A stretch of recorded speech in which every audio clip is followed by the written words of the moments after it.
আল্লাহ বলেন, হায় নাফরমান, মৃত্যুর সময় তোমার রুহুটা কণ্ঠনালীতে চলে আসবে।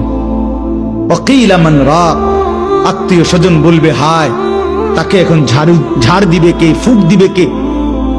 ডাকো, ওজা ডাকো, বৈদ্য ডাকো, কবিরাজ ডাকো, ডাক্তার ডাকো। ওয়াযান্না আন্নাহুল ফিরাক, আল্লাহ বলে কিন্তু সে বুঝে ফেলবে আজ তাকে সত্যি সত্যি দুনিয়া থেকে চলেই যেতে হবে। আত্মীয় স্বজন চিল্লাইলে কি হবে? ওই বুঝে ফেলছে মালাকুল মউত চলে আসছে।